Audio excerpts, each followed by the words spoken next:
It was just after sunset when Daniel Harris first saw the place.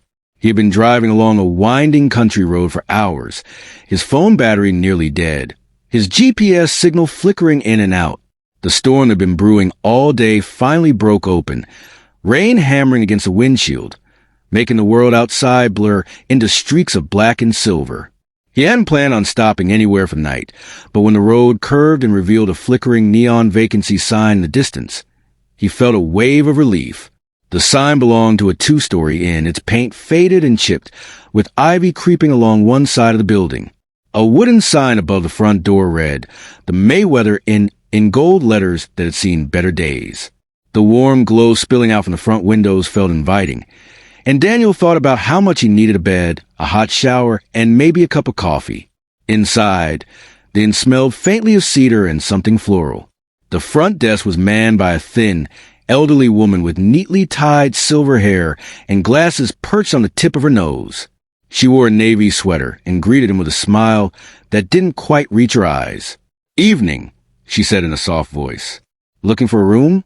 "Yeah, just for tonight," Daniel replied, shaking the rain from his jacket. "Road trip. The weather's, well, you can see." The woman nodded and pulled out a large leather-bound ledger instead of a modern computer. She turned it toward him with a pen resting neatly on top. "Sign here. We have a few rooms available," she said. "Though I must tell you, some of them are undergoing a bit of maintenance. I can put you in the East Wing, second floor." Daniel scribbled his name and asked about the price, surprised at how reasonable it was. "What's included?" "Breakfast in the morning, coffee and tea in the lounge, and a good night's rest," she replied with a small, knowing smile. As she reached for a set of brass keys on a wooden board behind her, Daniel noticed one key hanging slightly apart from the others. It had a faded red tag with the number 6 written in worn black ink. He thought nothing of it until the woman hesitated slightly, her hand hovering near it before pulling a different key entirely. "You'll be in room 4, she said, sliding it across the desk. "Down the hall, up the stairs, first door on the left." Daniel thanked her, but as he turned toward the stairs, a man emerged from the lounge.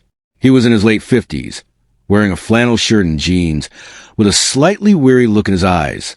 He gave Daniel a friendly nod before glancing toward the front desk. "New guest?" he asked.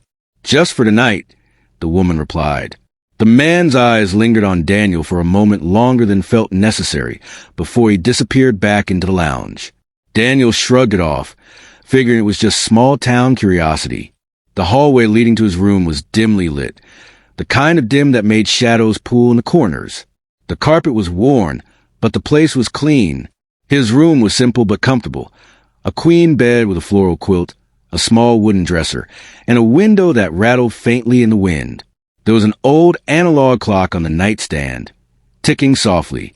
He unpacked enough to change into dry clothes and decided to head back downstairs for coffee. As he passed the lounge, the man in the flannel shirt was still there, sitting in a leather armchair by the fireplace. A chessboard sat on the table in front of him, though no one else was playing. "You're passing through?" the man asked as Daniel poured himself a cup of coffee. "Yeah, heading toward the coast. Just needed somewhere to stop for the night." The man gave a slow nod, his gaze drifting toward the hallway leading to the East Wing. "You get room 4? Daniel blinked. "Yeah, why?" The man leaned back in his chair. "Nothing. Just stay in that room tonight.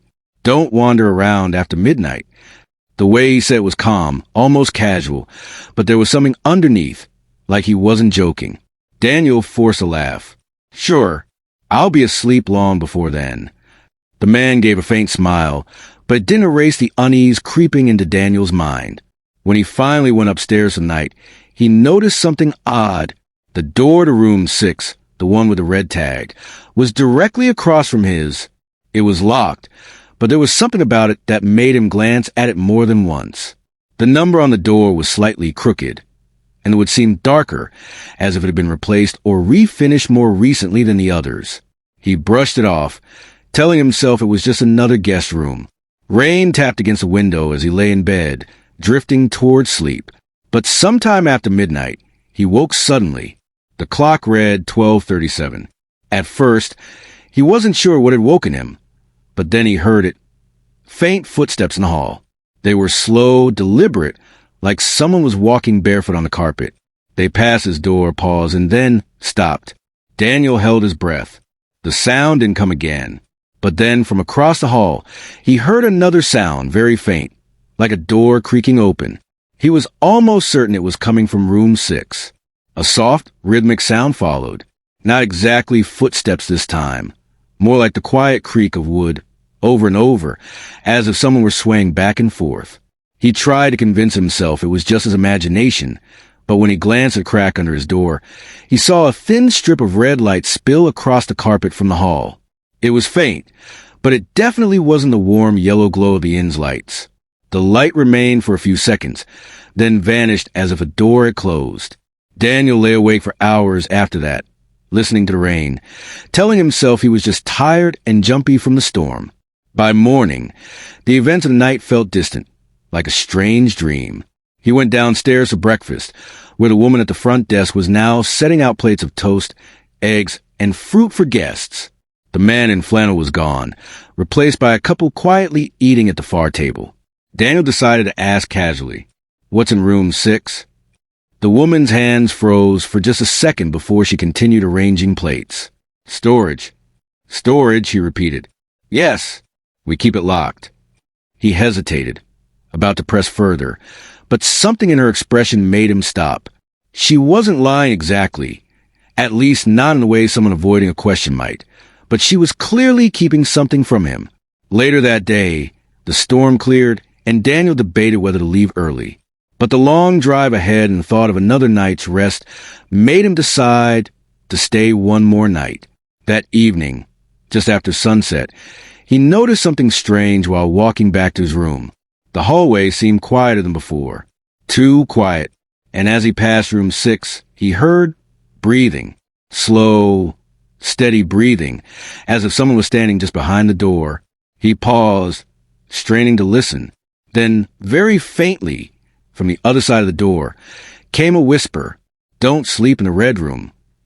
Daniel's heart thudded. He stepped back instinctively, glancing around to see if anyone else was in the hall. But it was empty. The whisper came again, clearer this time, almost urgent. "Don't sleep in the red room." Before he could react, the breathing stopped. The silence returned. Daniel stood frozen for a moment, then forced himself back into his room, locking the door. He told himself it had to be some kind of prank, maybe a bored guest messing with him. But deep down, he knew it didn't sound like a prank. That night, Daniel tried to ignore what he'd heard. He set his phone beside the bed, put in his earbuds, and played some soft music to drown out the creaks and sighs of the old building. But even through the music, his mind replayed that whisper over and over again. "Don't sleep in the red room."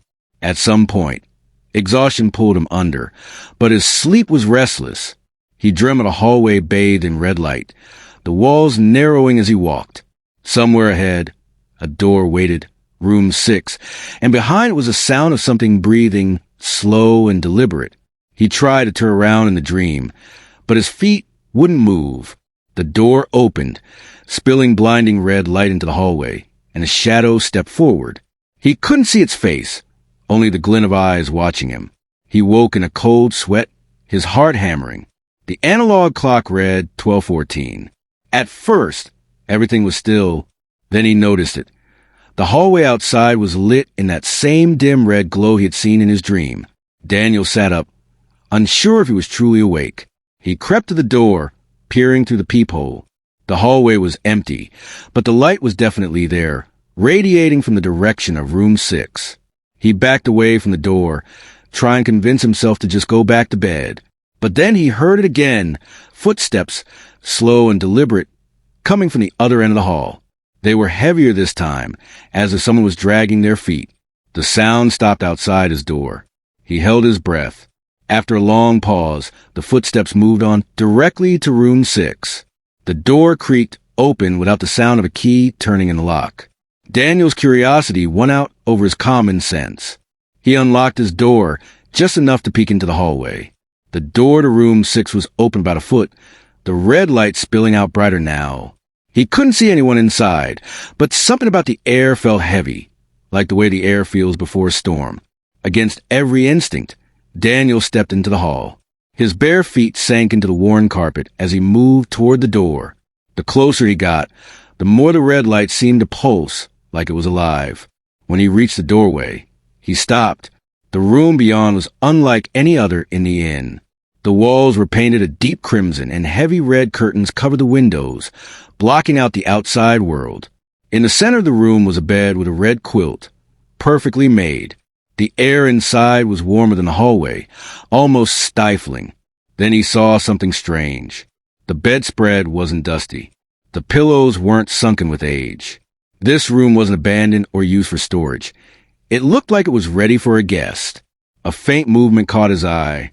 In the far corner, partly hidden in shadow, something shifted. Daniel's breath caught, but when he blinked, the corner was empty. He took one step inside. The floorboards creaked softly beneath him.